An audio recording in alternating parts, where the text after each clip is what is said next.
Hello guys, welcome back to my channel. I am both thrilled and terrified that we only have 1 month left of my Pan That palette. In fact, this is the penultimate update. This is the last update we will have before the finale. And I am posting the finale for this project on December 31st, so I can go ahead and post the intro for my next Pan That palette on the 1st.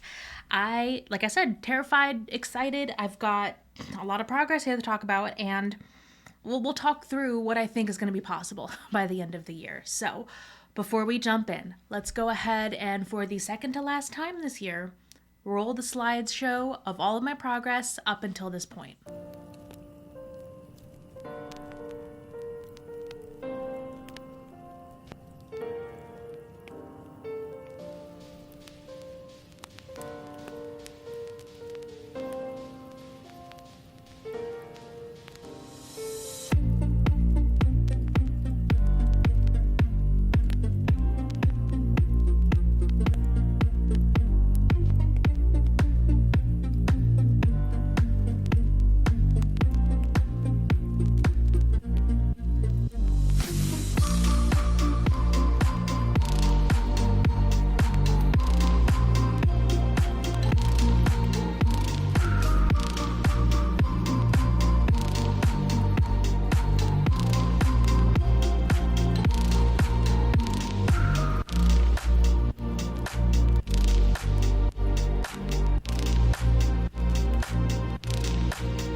So, first of all, we've got some Franken shadows and some repressed shadows right over here. And not to worry, I did film that entire process and I will show you that in just a little bit.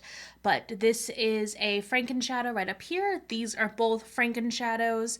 This one was just repressed. This is the brown shade right here. And then these are all the shades from the Urban Decay palette that were not repressed, but I did repress them in the last update. So if you missed that, I'll go ahead and throw that up in the cards. And as you can see, we've got Pan in just about everything that's left. So I've got some thoughts on what I think is going to be possible by the end of the year. So let's get into those. So let's start with the Franken shades first. So I really wanted to do something different, at least repress some of the shades. I did repress just this brown shade because I noticed that something both the Colourpop, the matte shades from Colourpop, and the Urban Decay had in common is that they were very, very tightly pressed and they were like dense shadows. And in order for me to like get the most use out of them, make them work best for me and for this project, I liked it when it was pressed a little bit looser. That also tracks considering one of my favorite formulas for eyeshadow was the ABH, and that is a very, very loose formula. So that's just something I learned throughout this process, and I think that's why I liked these shades so much better after I frankened them and after I repressed them. So this orange shade right up here, it's like the perfect like little light orange. I've got a little bit of it on my inner corner today. It just looks really, really pretty with this red shade right here. And this red shade and this like light pink kind of shade, those work perfect as blush. So I'm wearing the lighter shade as blush today, and I've got both of these on my eyes as eyeshadow. And I am on top of those. I did just throw on a liquid shadow from Colourpop just to give me that extra little sparkle on top. But these two shades by themselves are very, very pretty. So I'm glad I was able to franken both of those. And these, I did frank them into bigger pan sizes, so it's bigger than the rest of these shadows, but it's a very thin shadow. As you can see, I already have pan in both of these right here, but it's very thin because I wanted the extra surface area so I could use it as a blush. And I think that's the way I'm going to be able to finish this, is if I use both of these, mix them together as blush for the rest of the year, I think I can finish them. And this little orange shade, I think it's really, really pretty. I could probably finish this up fairly quickly if I use it as a single shadow look. And I think that would look really, really pretty, especially if I use the sparkle shadow just to give it a little extra oomph. But okay, so that's how I feel about those. Now, before I move on to the rest of these, let's go ahead and throw in the footage of me frankening and repressing these.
So that's how I was able to franken and repress these shadows. I'm skipping over the brown just because, like I said, I didn't really franken it. I just repressed it, and I've got a good amount of like pan already in there.